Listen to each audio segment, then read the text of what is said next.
reviendrons sans doute sur les principaux acquis de notre transition. Aujourd'hui, il s'agit pour nous d'examiner avec vous quelques points se rapportant notamment à l'état des lieux avant la transition, aux objectifs initiaux de la transition et relever quelques acquis de la transition avant de terminer avec les perspectives que la transition lègue aux nouvelles autorités. Mesdames et messieurs les journalistes, durant l'année 2014, la croissance économique mondiale a été marquée au plan international par un ralentissement en raison de la crise sanitaire occasionnée par l'apparition de la fièvre hémorragique à virus Ebola, entraînant une baisse des prévisions de croissance économique. Au plan national, la santé économique de notre pays a été mise à rude épreuve par l'incertitude politique, conjuguée à la baisse du coût de l'or et du coton. La croissance du produit intérieur brut a reculé, passant d'une prévision initiale de 5,5% à 4%. Par ailleurs, les fonctions essentielles de l'État, telles que la justice et la sécurité, ont été reléguées au second plan. Le gouvernement de transition s'est fixé 4 objectifs majeurs au cours de la période de transition, que sont le renforcement de la sécurité intérieure et de la défense, la réforme de la justice, la consolidation des acquis sociaux et enfin l'organisation d'élections libres, transparentes et démocratiques. Au terme de ce mandat, la transition peut se prévaloir d'un sentiment de devoir accompli au regard de son bilan analysé par rapport à la feuille de route qu'il s'est fixée. En matière de défense et de sécurité nationale, le gouvernement a réussi dès les premiers moments à restaurer l'autorité de l'État et à assurer la sécurité des institutions, la transition des personnes et des biens. La sécurité étant un préalable à la réalisation de toutes nos priorités, les actions du gouvernement ont porté essentiellement sur le renforcement des capacités opérationnelles et organisationnelles des forces de sécurité, avec l'accroissement des effectifs de la gendarmerie nationale et de la brigade des sapeurs-pompiers et le renforcement de la participation communautaire à la lutte contre l'insécurité, l'amélioration du maillage sécuritaire du territoire et la réduction donc du nombre d'infractions. Le ratio agents de sécurité habitants a été amélioré avec le recrutement d'agents de sécurité. Des réformes ont été opérées avec la relecture de l'organigramme des forces armées nationales qui est désormais partie prenante de l'état de droit impliqué dans le processus de bonne gouvernance au Burkina Faso. Toujours en matière de défense et de sécurité nationale, et comme réclamé par tous, le gouvernement a procédé à la dissolution du RSP, consacrant le retour à une armée nationale unie et républicaine. Cet acte constitue sans aucun doute l'un des acquis majeurs de la transition en ce qui concerne l'axe 1. La justice a été réformée quant à elle avec des actions fortes visant à faire de la justice le fer de lance des réformes. C'est ainsi que l'on a organisé les États généraux de la justice et des droits humains du 24 au 28 mars 2015 avec l'adoption et la signature d'un pacte national pour le renouveau de la justice. En outre, l'on retiendra que des investigations et des audits sur les crimes économiques ont été réalisés et ont débouché sur des interpellations de plusieurs autorités du régime déchu, anciens ministres et anciens maires notamment, présumés coupables de crimes économiques. La réouverture des dossiers pendant en justice, notamment les dossiers Norbert Zongo et Thomas Sankara, longtemps revendiqués, est désormais une réalité avec des avancées significatives. Le gouvernement a aussi procédé au renforcement du dispositif légal et réglementaire de lutte contre la corruption, la fraude à travers l'adoption d'une loi très progressiste anticorruption. Le troisième axe relatif aux acquis sociaux, le gouvernement a décidé, malgré donc un contexte économique difficile, du maintien et de la consolidation de l'effort budgétaire sur les secteurs sociaux tels que la santé, l'éducation, l'emploi des jeunes et des femmes et la lutte contre la vie chère. Le programme spécial d'urgence de la transition, le PSU, d'un coût total de 25 milliards, adopté par le gouvernement, a mis particulièrement l'accent sur le soutien aux initiatives des jeunes et des femmes et le renforcement des infrastructures éducatives et sanitaires. C'est ainsi que plus de 10 milliards de francs ont été débloqués pour alimenter les différents fonds dans le but de soutenir l'entrepreneuriat des jeunes. Les femmes, elles ont vu leurs activités génératrices de revenus financées à hauteur de 8 milliards de francs CFA. Enfin, pour les élections qui constituent l'une des grandes priorités de la transition, il a été adopté un nouveau code électoral le 7 avril 2015 qui prend désormais en compte un certain nombre de valeurs importantes pour lequel s'est battue la société civile et le peuple les 30 et 31 octobre 2014. Ce nouveau code électoral contient un certain nombre d'avancées avec la prise en compte pour la première fois au Burkina Faso des candidatures indépendantes, la suppression des gadgets et la réglementation de la période de pré-campagne. En outre, des moyens ont été mis à la disposition de la CENI afin qu'elle puisse travailler dans le temps à l'organisation des différents scrutins et que cela se fasse de façon vraiment indépendante, impartiale et transparente. Malgré donc tous les acquis, les défis restent à relever. Et pour ce faire, le gouvernement, à travers la loi de finances gestion 2016 qui sera transmise au CNT pour adoption, a pris un certain nombre de mesures en mettant l'accent sur les axes prioritaires de la SCAD pour consolider les acquis. Il s'agit donc du développement des piliers de croissance avec des allocations conséquentes pour des secteurs de production et de soutien à la production, la consolidation du capital humain et de la promotion de la protection sociale et le renforcement de la bonne gouvernance, de la sécurité et de la défense nationale, qui sont des points très importants, d'autant plus qu'au niveau de la transition, la commission de réconciliation a élaboré, a transmis son rapport avec beaucoup de réflexions qui pourront, à travers donc, ces taxes de la SCAD, si c'est adopté par le CNT, pourra donc être renforcé et voir dans quelle mesure on pourra mettre en œuvre ces recommandations qui vont contribuer à consolider le jeu démocratique au Burkina Faso. On peut donc dire que la transition a tenu ses promesses en traçant des sillons dans lesquels les autorités légitimées par les prochaines élections devront enseimer les graines de l'espérance nationale et celles de tous les espoirs individuels et collectifs non ensouvis par la transition. Le front social, comme vous le savez, reste bouillonnant et il est important pour les prochaines autorités de maintenir le dialogue pour trouver les solutions à des revendications certes légitimes, mais qui ne peuvent être résolues que dans le moyen et le long terme. Et cela pour permettre au gouvernement de respecter ses engagements compte tenu de l'importance des attentes. Naturellement, les questions d'actualité nous interpellent et si vous le souhaitez, nous leur consacrerons bien entendu quelques minutes dans la session des échanges. Je pense au déroulement de la campagne électorale, à la sécurité, au terrorisme, au bilan du PSUD, aux réformes réussies à travers l'adoption de nombreuses lois importantes votées par le CNT, aux perspectives ouvertes par le rapport de la Commission de réconciliation nationale et des réformes, etc. Je vous laisse donc le soin de soulever ces préoccupations qui peuvent le plus intéresser vos différents publics cibles. Sur ce, je vous remercie et je me mets à votre disposition pour réagir à vos interrogations pendant donc la période des échanges. Mon intervention va porter essentiellement sur la période de campagne électorale dans laquelle nous nous trouvons et sur la fin de la campagne. Je voudrais d'abord dire en rappel que la campagne électorale a effectivement débuté le 8 novembre 2015 à partir de 0 heure pour l'élection présidentielle et le 14 novembre 2015 à partir de 0 heure pour les élections législatives.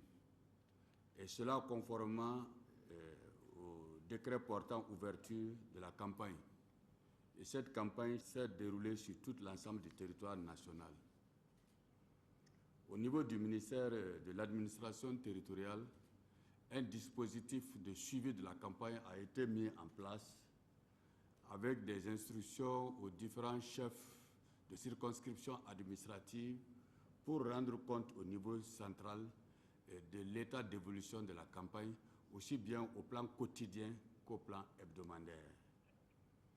Et le dispositif qui a été mis en place a commencé d'abord par la réunion que le chef de l'État, le président du FASO, a eue avec les gouverneurs et les hauts commissaires.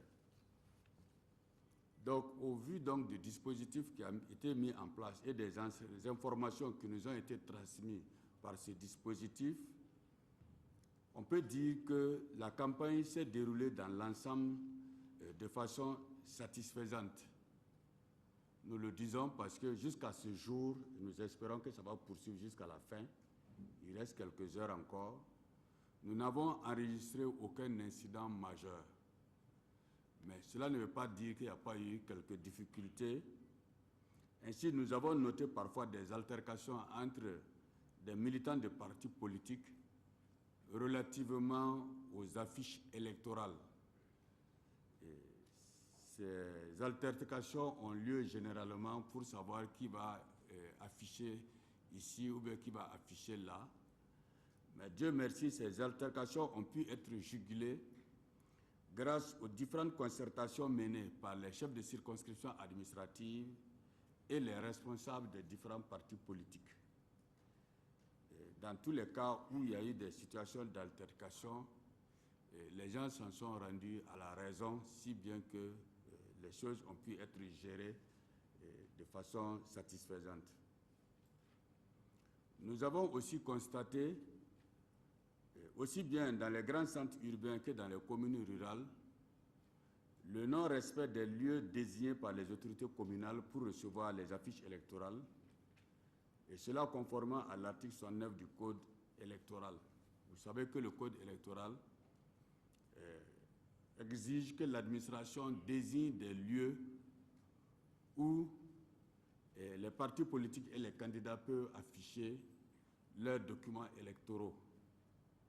Donc, au niveau des différentes circonscriptions administratives, des lieux ont été désignés, mais comme vous-même vous l'avez remarqué, souvent les partis politiques ont affiché leurs documents électoraux sans parfois tenir compte de ces lieux-là.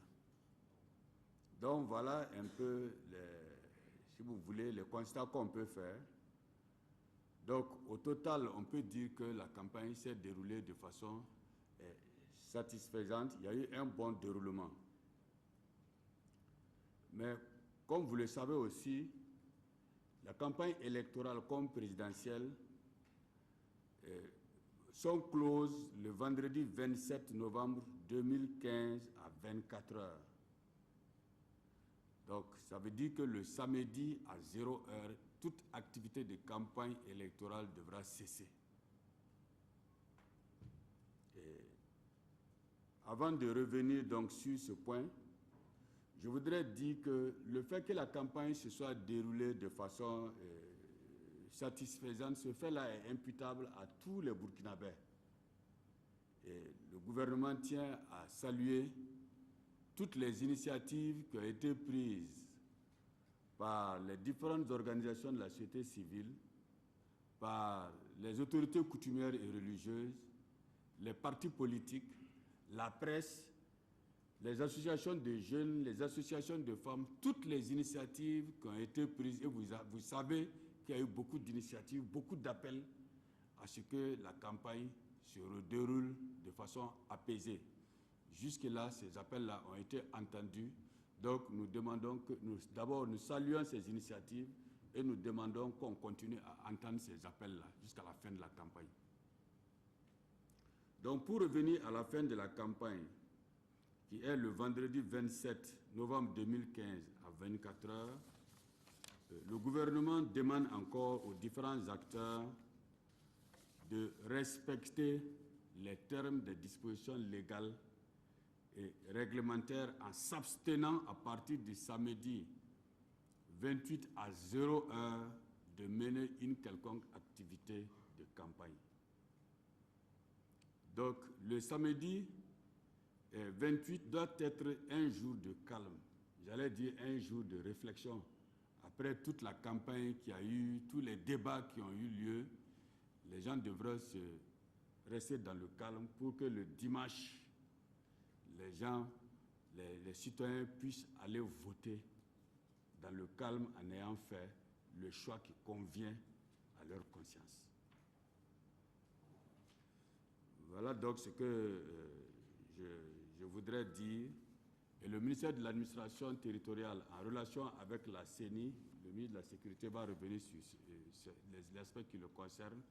Toutes les dispositions ont été prises pour que les élections puissent se passer dans l'ordre public et dans le respect des textes en vigueur.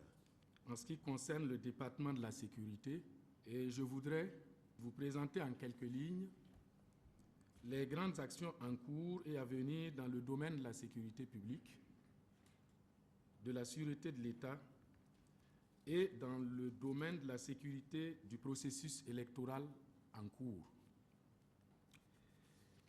Avant de présenter ces différentes situations, je voudrais vous signaler que la politique du gouvernement en matière de sécurité est basée sur la mise en œuvre de la stratégie nationale de sécurité intérieure adoptée en 2010 et dont les axes d'intervention sont entre autres le renforcement des capacités organisationnelles et opérationnelles des forces de défense et de sécurité, le renforcement de la fonction renseignement, le renforcement de la participation communautaire.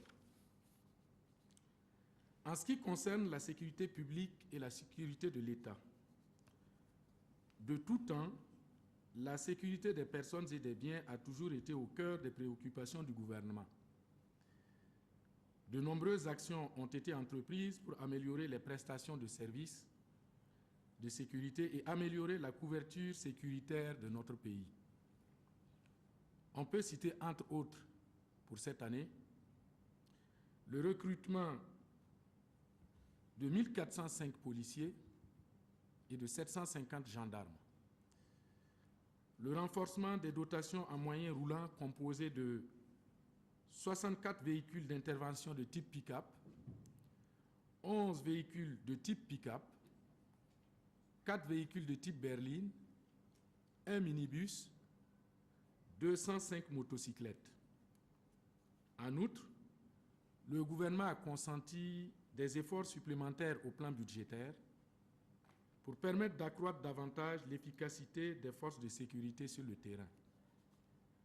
Mesdames et messieurs les journalistes, le paysage de la sécurité publique aujourd'hui laisse percevoir une certaine recrudescence des actes d'agression et de cambriolage dont certains ont lieu pendant même le couvre-feu, comme cela a été relayé dans la presse. Face à cette situation, le gouvernement a pris, entre autres, les mesures suivantes. Renforcement de la présence policière dans les villes et campagnes de notre pays, comme cela a été constaté ces derniers temps. L'organisation de contrôles d'identité de jour comme de nuit sur toute l'étendue du territoire national. L'interdiction des véhicules à vitres teintées de plus de 25%. Le renforcement et la multiplication des patrouilles sur les axes routiers. Le renforcement de la police de proximité à travers la redynamisation des comités locaux de sécurité. Dans le domaine de la sûreté de l'État et de la protection des institutions, le gouvernement a activé et renforcé les dispositifs de lutte contre le terrorisme et le crime organisé, entre autres par les actions suivantes. Le renforcement de la surveillance des frontières avec l'emploi du vecteur aérien, le renforcement des services de renseignement, le renforcement de la sécurité des installations vitales, la surveillance des milieux à risque dans le domaine de l'intégrisme religieux, mais aussi le renforcement du contrôle de la migration et de la surveillance du territoire. Dans le cadre de la sécurité du processus électoral, mesdames et messieurs les journalistes, le contexte actuel reste marqué, comme je le disais tantôt, par le déroulement du processus électoral dont la campagne prendra fin ce week-end. Dans l'ensemble, la campagne se déroule bien, en dépit de quelques incidents notés ça et là, mais sans gravité majeure. Je profite d'ailleurs de ce point de presse pour remercier les autorités administratives locales, les autorités coutumières, les autorités religieuses ainsi que les personnes ressources des différentes localités pour leur implication dans la résolution de ces incidents. En ce qui concerne la sécurité des scrutins, je peux vous assurer que les services de sécurité sont fin prêts. Les dispositifs sont prêts et nous assistons au dernier réglage actuellement et les actions suivantes, entre autres, seront entreprises. Sécurisation des bureaux de vote, sécurisation des centres de compilation, sécurisation des transports du matériel électoral, sécurisation des observateurs internationaux accrédités par la CENI, mise en place de dispositions de piquets d'intervention sur les sites préalablement identifiés, mise en place des dispositifs spéciaux de surveillance du territoire avec emploi de moyens aériens. Il est prévu également une fermeture de nos frontières. Voilà déclinées, mesdames et messieurs les journalistes, les grandes lignes des actions entreprises par mon département, en attendant que vos questions nous permettent d'y apporter éventuellement des précisions. Le projet de loi sur le bail locatif a été adopté en Conseil des ministres le 17 novembre, parce que je vous avais expliqué sous d'autres cieux que nous avions recruté un groupement de cabinets pour nous permettre de réfléchir de façon efficace sur le texte. Donc le cabinet a fait son travail. Le ministère, avec d'autres partenaires au niveau national, a tenu un atelier de validation et donc le 17 novembre passé, le Conseil des ministres a adopté le projet de loi portant sur le bail locatif et a marqué son accord pour sa transmission au Conseil national de la transition. Donc au jour d'aujourd'hui, ce n'est plus un avant-projet de loi, c'est devenu un projet de loi devant le Conseil national. Donc ce que je vais vous dire, c'est sous réserve de la décision du Conseil national de la transition. Alors il faut dire que ce projet de loi marque en quelque sorte la volonté de l'État d'apporter une solution à la problématique du logement. Il s'est agi principalement d'organiser les rapports locatifs et leur articulation autour de la protection sociale du locataire d'une part et de préserver le bien revenant au bailleur d'autre part, tout en n'oubliant pas que l'État aussi a un intérêt à sauvegarder dans la question de location, notamment en termes de taxes de revenus. Donc c'est s'inspirant des principes donc, de justice et d'équité qui participent de la consolidation de l'État de droit et de la sécurité juridique dans le souci d'apporter des réponses aux préoccupations socio-économiques du secteur que le gouvernement a institué donc ce dispositif légal dont je m'en vais vous présenter rapidement du point de vue de chaque acteur, qu'est-ce que ça apporte. Alors en faveur de l'État, le dispositif lui assure un rôle de régulateur pour encadrer le secteur, participer à l'éradication du locatif informel, lutter contre l'évasion fiscale et consolider la confiance entre les investisseurs et les locataires. Dans le projet, des mesures ont été prises pour permettre à l'État de contrôler dorénavant. Alors, en faveur des locataires, le dispositif affirme le droit à un logement décent, lutte contre tout comportement prohibé et apporte des garanties sociales, notamment en termes de stabilité et de jouissance paisible. En ce qui concerne les bailleurs, le dispositif assure des garanties pour la sécurisation de l'investissement et simplifie les procédures contentieuses, notamment en matière de recouvrement, de résiliation et de reprise des locaux. Vous aurez compris donc que l'option qui a été faite est celle d'un équilibre entre les intérêts des différentes parties. Alors rapidement, quelques points saillants. Alors, si ce texte venait à être adopté, alors dorénavant, le texte décrit ce que c'est que le local à louer. Et le local à louer devrait comprendre, outre le bâtiment principal, les dépendances comprenant les annexes, les caves, les garages, etc., etc. Et il y a l'obligation qui est faite dorénavant que le contrat de bail sera écrit. C'est vrai qu'il y a des textes qui le prévoient, mais ce qu'on constate, c'est que les gens ne font pas de contrat de bail écrit pour échapper aux impôts. Donc, le projet de loi fait dorénavant obligation à ce que le contrat de bail soit écrit. Si ce n'est pas le cas, ce ne sera pas reconnu. Alors, ce qui intéresse certainement beaucoup les gens, c'est le loyer. Effectivement, il y a les dispositions relatives au loyer. Et après réflexion, ce qui a été proposé, c'est de fixer un référentiel comme critère de fixation de prix. Et ce que le gouvernement a proposé sous réserve de l'adoption du Conseil national de transition, c'est de faire en sorte que lorsque l'on construit un immeuble, les loyers ne puissent pas dépasser, le loyer annuel bien sûr ne puisse pas dépasser 7% des investissements. Si on prend, et bien sûr en tenant compte du temps d'amortissement. Donc, comment faire pour qu'en 15 ans, quelqu'un qui a construit puisse récupérer son investissement tout en ne brimant pas le locataire. Alors, après réflexion, donc pour pouvoir équilibrer ça, nous avons proposé 7%. Concrètement, ça veut dire quoi? Ça veut dire que si vous construisez une maison de 7 millions, alors en appliquant les 7%, le loyer annuel fait 490 000, ce qui donne 40 000 francs par mois. Mais ça veut dire que c'est le seuil à ne pas dépasser. Ça ne veut pas dire que le loyer doit se fixer. Voilà.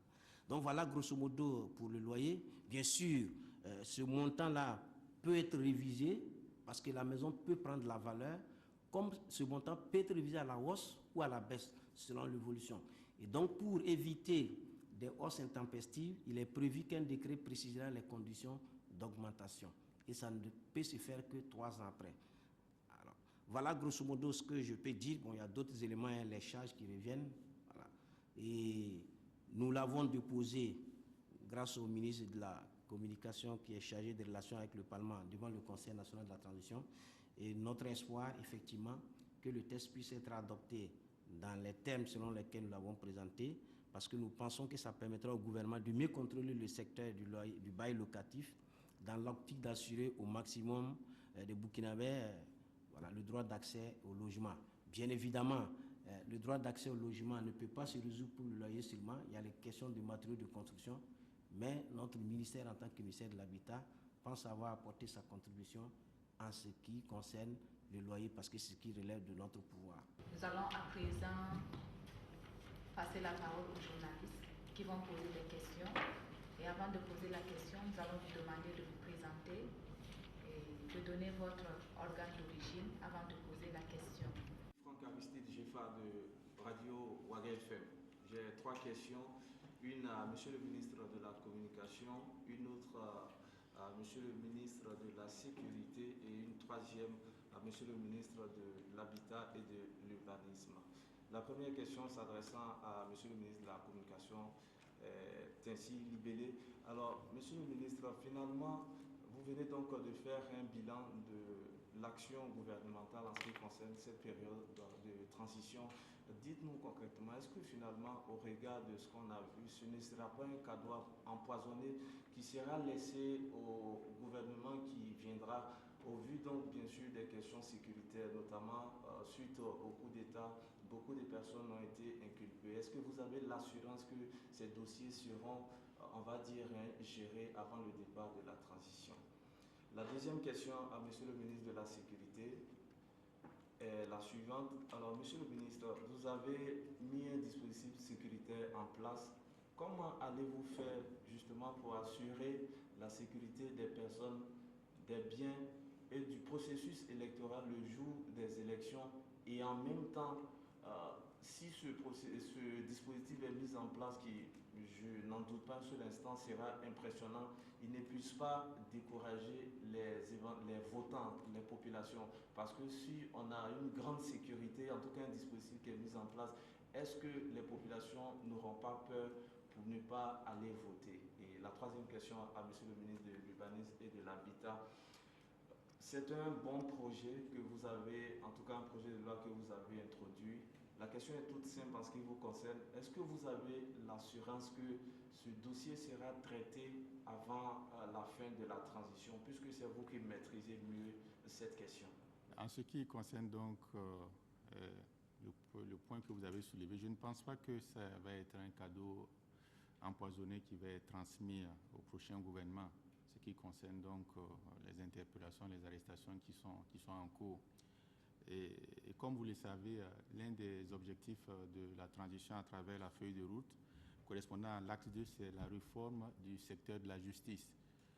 Et j'ai eu donc à mentionner dans mon exposé un certain nombre d'actions qui ont été menées par ce département. Dès qu'on a pris fonction, la ministre de la Justice a procédé à une réforme au niveau du cadre institutionnel et légal et réglementaire aussi de ce département. Et ensuite, il y a eu la phase où on a procédé à de nouvelles nominations de procureurs beaucoup plus indépendants pour avancer un certain nombre de dossiers. Il y a eu aussi le pacte sur la justice, le pacte sur le niveau de la justice qui a été adopté et qui permet donc à travers un certain nombre de réformes de rapprocher la justice des justiciables, de donner des garanties d'un procès équitable à tous les citoyens. Donc, quand vous regardez alors toutes ces mesures, ces réformes qui ont été mises en place pendant cette période de transition au niveau du gouvernement, et cela fait que, évidemment, la justice continuera à faire son travail. Si on estime que les investigations, les inculpations sont assez avancées pour procéder à un jugement, les décisions seront prises et les tribunaux vont statuer là-dessus. Si ce n'est pas le cas, et toutes ces mesures qui donnent beaucoup plus d'indépendance au pouvoir judiciaire, avec toutes ces réformes qui ont été opérées, ne pourront que se mettre en œuvre dans le prochain gouvernement. Et je pense qu'il n'y a pas meilleur acquis, meilleure garantie que de réformer en tant que tel tous ces dispositifs et laisser la justice fonctionner de façon indépendante. Et vous savez très bien que l'une des causes aussi de l'insurrection, c'était l'immixtion du pouvoir exécutif dans le fonctionnement du judiciaire. On a travaillé à éradiquer ce processus et en laissant donc ces réformes fortes, ces garanties d'indépendance et de droit à un procès équitable qui va bénéficier à tous les Burkinabés. C'est vrai qu'actuellement, nous montrons du muscle. Nous avons l'intention d'agir en amont, de prévenir. Et donc, des mesures vigoureuses ont été prises dans le sens de la vérification, des contrôles, des ratissages. C'est justement pour que le jour du scrutin, nous puissions alléger le système parce que nous aurions pris toutes les mesures pour que, j'allais dire, le pire ou quelque chose n'arrive pas. Notre rôle étant de rassurer et non d'apeurer. Cependant, il faudrait qu'on note que pour ces élections, qui sont des élections assez, j'allais dire, qui sont des élections particulières, elles sont couplées, elles sont post-insurrectionnelles. On a vécu des moments dans notre pays, je suis sûr que nous tous, nous l'avons en mémoire. Nous serons obligés ce jour-là quand même de faire attention parce que nous avons au moins 16 000 observateurs qui vont être là. Ça, c'est le minimum. Et au niveau de toute façon du Comité national d'organisation de sécurité des élections, on a tenu compte du fait qu'il ne faut pas qu'en voulant rassurer, que nous fassions peur. Donc, le système sera allégé ce jour. Cependant, lorsque les observateurs vont devoir se déplacer, vous allez voir des escortes. C'est normal, mais ce ne sont pas des escortes, en tout cas, qui devront faire peur. Quelle assurance nous avons que le projet de loi sera adopté? Je vous dirais 100% d'assurance. Parce que c'est une loi qui est attendue par les CNT. Et donc, je vous ai dit que c'est déjà transmis. Les membres du CNT ont commencé déjà à travailler en convoquant différents acteurs qui doivent auditionner. Donc, de ce point de vue, il n'y a pas de doute, ce sera adopté. Je suis Ahmed Nabalman des éditions Le Pays. Ma préoccupation s'adresse à Monsieur le ministre de la Sécurité. Et c'est une préoccupation liée donc à la question sécuritaire, en rapport notamment avec l'attaque de Samorogouan. On sait que l'armée y a été fortement déployée. Il y a une vague d'arrestations en cours actuellement. Alors, Monsieur le ministre de la Sécurité, où on en est avec l'affaire Samorogouan, parce que c'est quand même une préoccupation nationale. Alors, l'affaire de Samorogouan. Il faut dire que l'enquête suit son cours. Cette affaire n'est pas terminée dans la mesure où, même si dans l'immédiat, en termes de réaction, il a fallu renforcer le dispositif sécuritaire avec nos forces armées, la police, la gendarmerie, ceci n'est pas terminé parce que nous faisons du ratissage, nous sommes à la recherche d'un certain nombre de choses, nous échangeons avec la partie malienne les différentes informations qu'on a, nous échangeons même avec aussi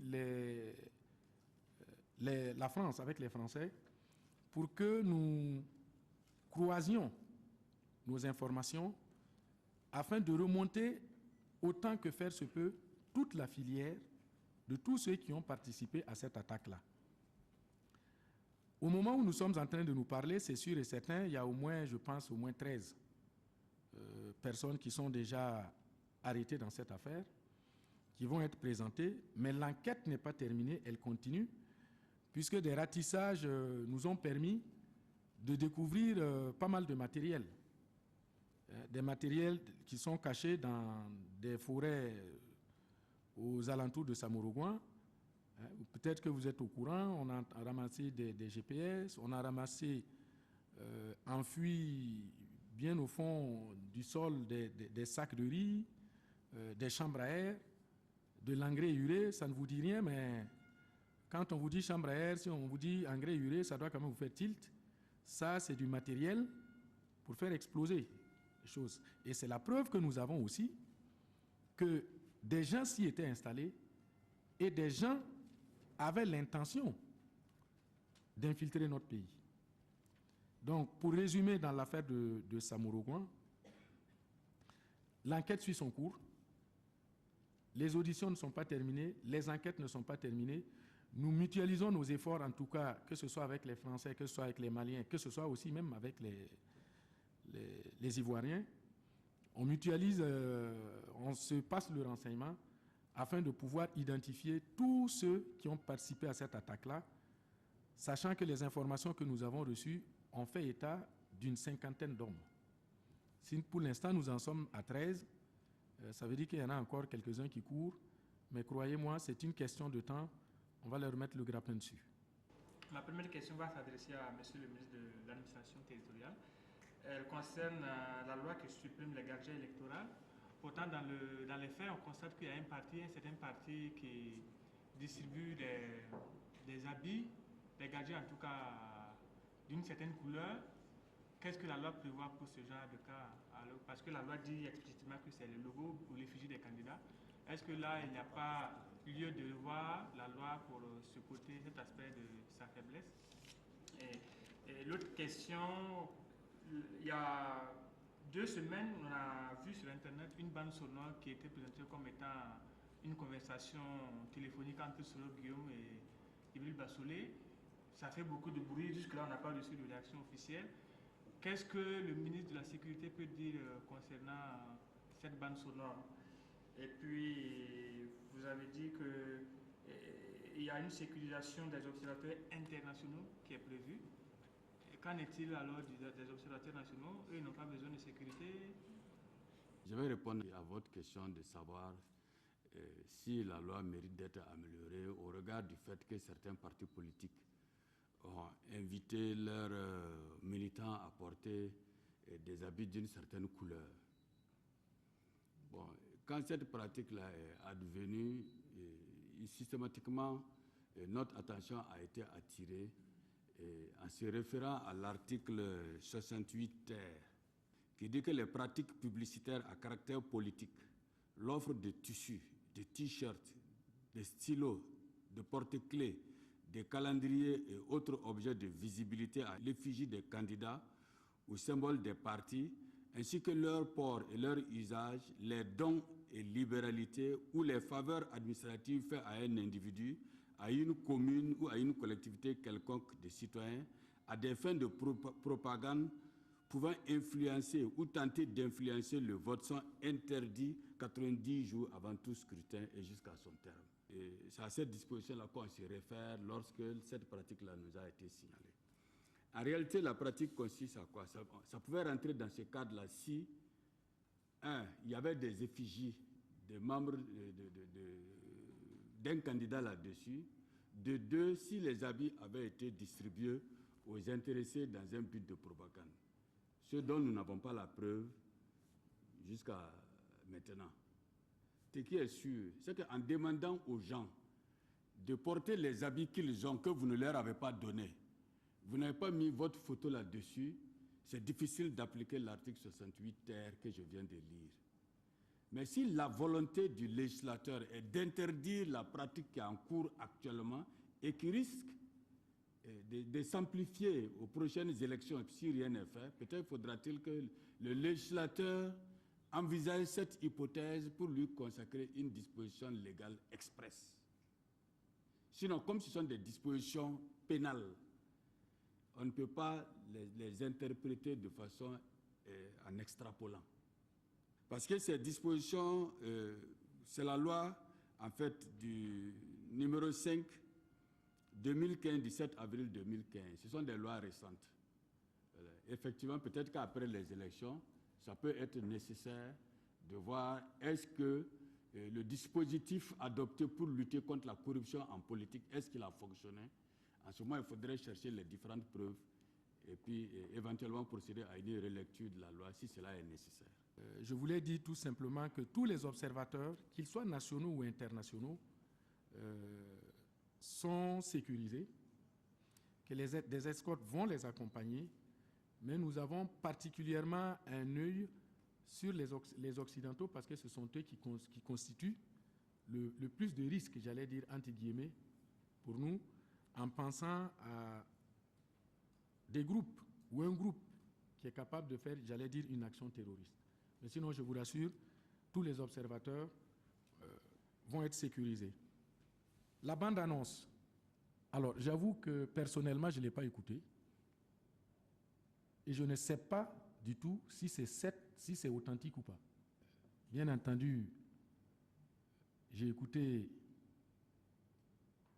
en tant que ministre délégué à la sécurité, la bande sonore originale, mais je ne sais pas si ce qui se balade sur les téléphones portables, si c'est la bonne. J'ai deux questions. La première adressée, je peux dire une question à deux volets, adressée à monsieur le ministre délégué de la sécurité. Et une campagne, l'élection va se passer toujours dans un contexte de couvre-feu de 1h à 4h du matin. L'inquiétude que nous avons, c'est qu'il y aura la nuit électorale, le dimanche 29 novembre, et généralement, lors des nuits électorales, ça bouge jusqu'au petit matin. Également, il y a les journalistes également qui seront également de la nuit électorale jusqu'au petit matin, qui vont vouloir bouger. Il y a également les états-majors des différents partis politiques qui vont tenir également en haleine pour également compiler également leur tour les nuits. Donc, à mon entendement, il y aura beaucoup de gens qui vont bouger, sans compter les observateurs qui vont bouger également. Finalement, comment ça va se faire techniquement? Où le ministère de la Sécurité prévoit demander aux partis politiques de dire à leurs militants de ne pas bouger pendant l'heure de couvre-feu? Comment cela va se gérer techniquement dans la nuit du 29 novembre au lundi 30 novembre? La deuxième partie de la question, le ministre, dans sa déclaration liminaire, a parlé de fermeture de frontières.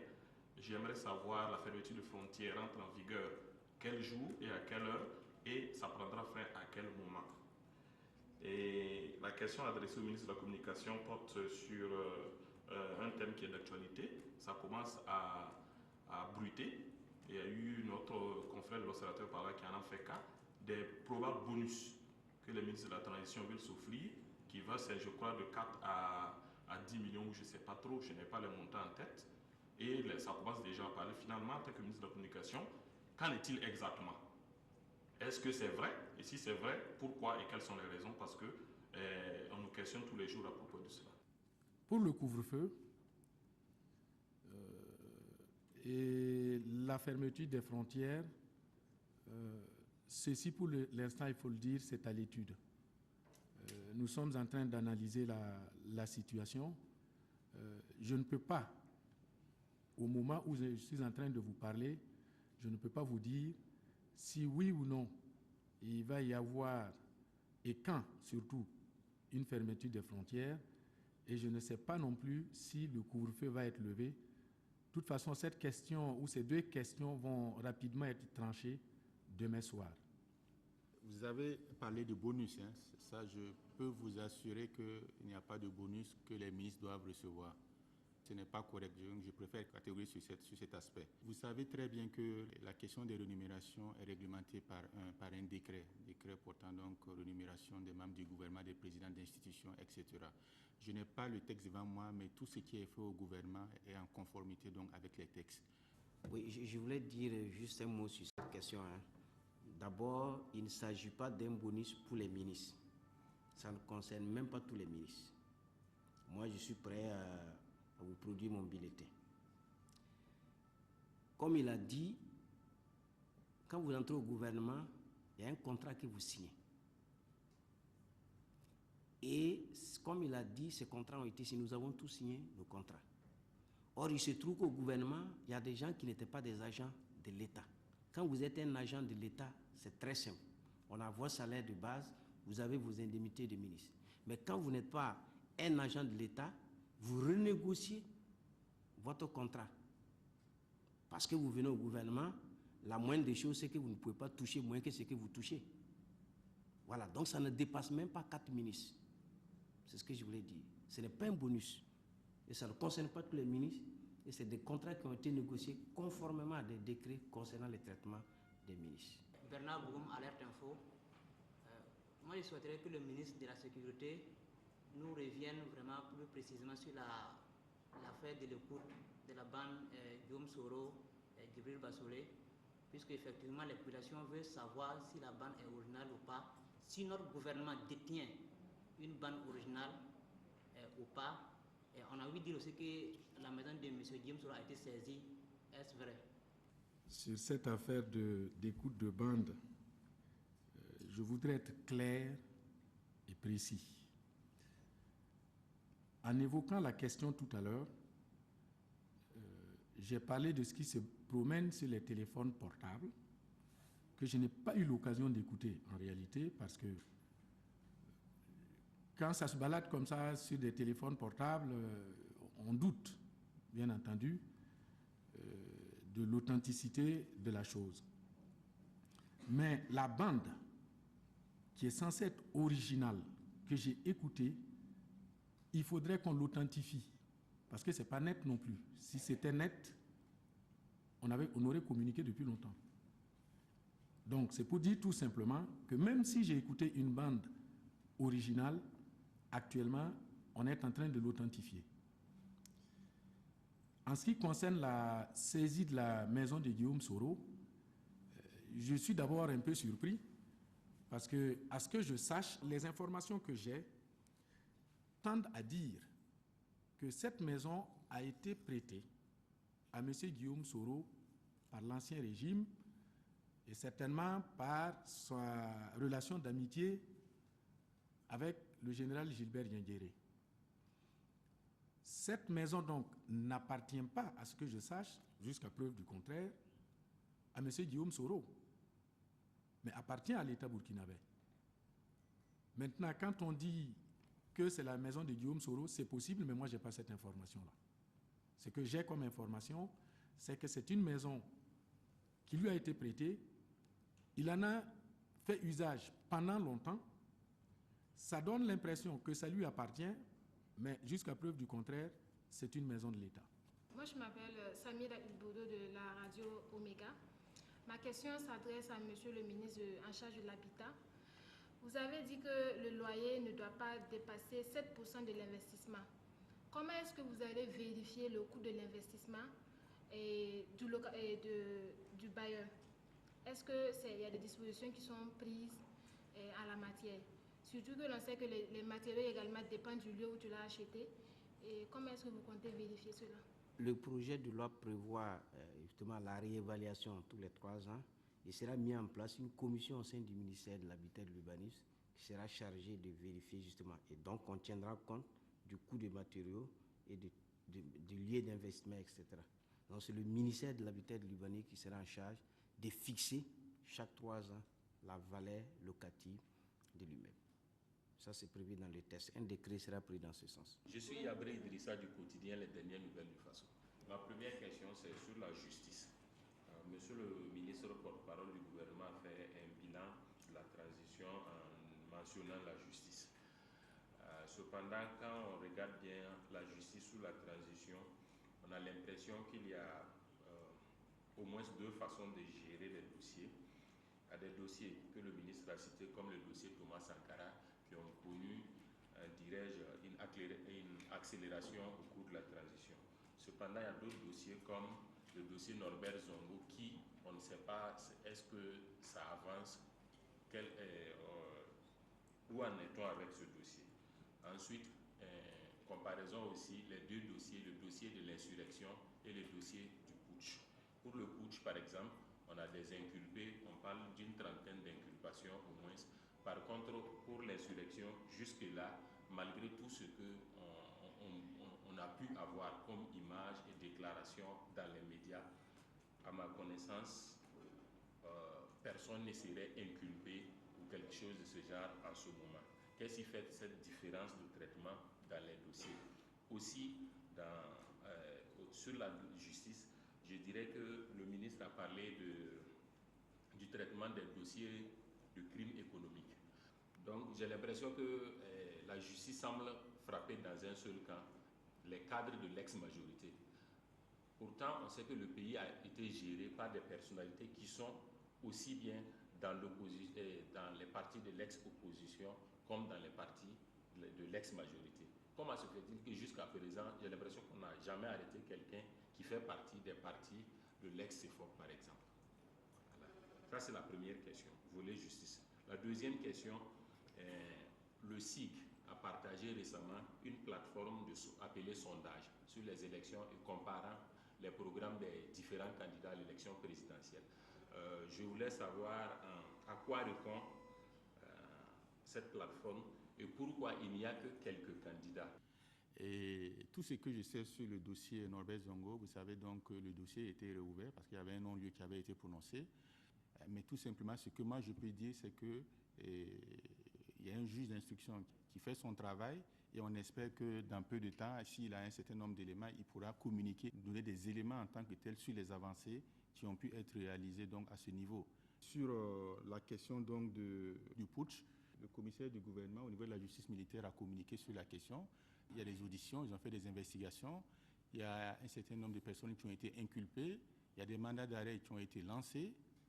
Et je pense que lors de sa dernière sortie, il disait qu'il y avait au moins 37 personnes qui avaient été arrêtées. Donc, ça montre quand même que voilà, il y a des avancées sur ce dossier. Et en plus de cette procédure judiciaire, vous savez que le gouvernement a mis en place une comité d'enquête administrative qui a qui a déposé ses travaux. Ces travaux ont été reversés au niveau donc, de la justice pour permettre donc de continuer l'instruction à ce niveau. Et au niveau du dossier de l'insurrection, je pense que Madame la ministre aussi a eu à donner quelques éléments. L'une des difficultés quand même qui a été soulevée, c'est que, comme vous le savez, pendant cette période, il y avait une espèce de vide juridique en tant que tel. Il n'y avait pas d'État, de gouvernement en tant que tel. Ça fait qu'un certain nombre de preuves ont dû échapper à la justice. Alors cela a conduit donc à une situation difficile où, si je me base sur ce qui a été dit, il y a des instructions qui ont été ouvertes sur certains dossiers, mais il y a d'autres aussi où les investigations se poursuivent compte tenu du fait que c'était difficile en tant que tel, dans cette période de vide-là, d'avoir un certain nombre d'éléments. Et c'est pour pallier donc à cela que le gouvernement a mis en place une commission d'enquête internationale. Et cette commission d'enquête est composée d'un certain nombre de structures, d'organisations dont Amnesty International qui a une expérience, des compétences en la matière pour voir dans quelle mesure on peut reconstituer un certain nombre d'éléments et verser en tant que tel ces résultats à la justice pour qu'elle puisse continuer à faire son travail. Sur la plateforme du SIG, l'objectif, c'est quand même, voilà, on est dans une période électorale. Il est important qu'en tant que tel, la plupart des Burkinabés, les internautes particulièrement, la diaspora aussi, puissent participer aux jeux politiques. Vous savez très bien qu'on n'a pas pu, par exemple, impliquer la diaspora pour un certain nombre de raisons techniques et des raisons financières. Le Mathédé a certainement expliqué cela. Mais à travers donc cette plateforme, ça permet aux uns aux autres, évidemment, de s'impliquer dans la gestion de la chose publique en donnant leur point de vue sur un certain nombre de programmes, de thématiques qui sont développés donc, sur cette plateforme. Et les internautes, vous savez, donc, il y a beaucoup de jeunes et utiliser donc les technologies de l'information où les jeunes sont présents et pour avoir leur point de vue sur les projets de société. Je pense que c'est une initiative quand même assez intéressante.